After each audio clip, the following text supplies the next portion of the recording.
Hello guys! Welcome back to my channel and I'm back. I'm back lang. Natigil lang talaga yung mga explain ko sa inyo kung paano natigil yung pag-video ko, paggagawa ko ng mga vlogs kasi ang tawag dun may dumaang krisis sa buhay ko. Kailangan ko itigil at maghanap buhay. Ganon. Pero, ang tawag doon, medyo okay na ako ngayon. At least ngayon, pwede na ulit ako mag-film. My God. Namiss ko ang YouTube sobra. Pero pag may time ako, hindi na ako nag-YouTube, nag-film, pinapahinga ko na lang. Kaya ngayon, I'm back kasi ang nangyari kasi sa krisis sa pamilya ko is ang daming nangyari guys. Then, ang isa sa mabigat sa akin ay na-stroke ang father ko. And then, na-stroke siya. Okay na yun. Mild stroke lang. And then, after 2 week na stroke na naman siya guys, na tinakbo na siya sa ospital at parang yung bunganga niya nakahiyo na gano'n, na stroke talaga siya, stroke. So, di ba, pangatlo is sobrang tawag dun, sobrang delikado na, kaya talagang minonitor ko muna at saka pinatawagan ko yung mother ko. Gusto kong umuwi, dapat uwi ako. Kaso lang, mahigpit pa din mahigpit, marami silang hinihingi na kung ano-ano, lalo na't galing ako dito sa Manila papunta doon sa amin. So, naging okay naman daw siya sa hospital, and then ngayon, hindi na ako umuwi. Baka December na ako makakauwi.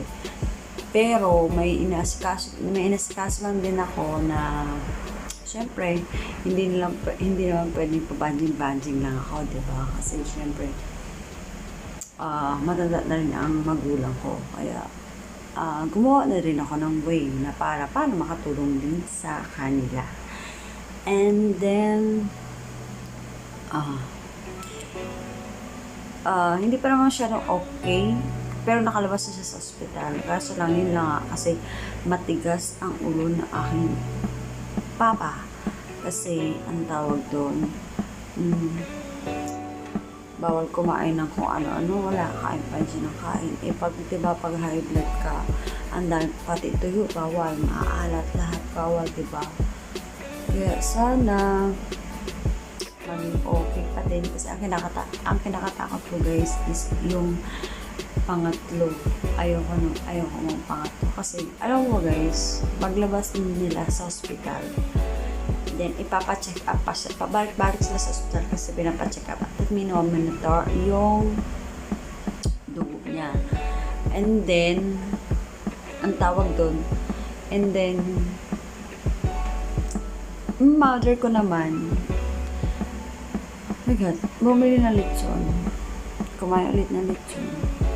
Kaya, ang hirap pala i-controlin yung sarili. Mamamatay ka na lang Diba, parang, huwag ka na kumain yan, kasi alam mo naman kung saan ka. Alam mo yun? Kaya, matigas ang talaga ulo, matigas ang trago. Kaya yun ang problema ko sa, sa mother at father ko. Matigas na ang ulo. Kaya, pero ngayon guys, aayusin ko na itong YouTube ko na ibabalik ko na ulit. Pero at least kahit siguro sa isang linggo, 2 or basta may video lang. Yun lang. Sana nga.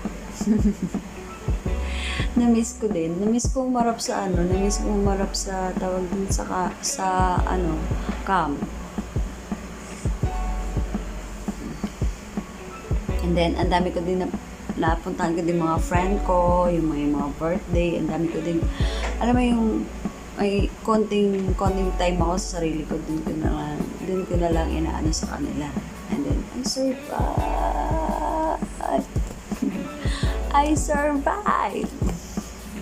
So, nag-film lang ako para sabihin sa'yo na, I'm back, I'm back.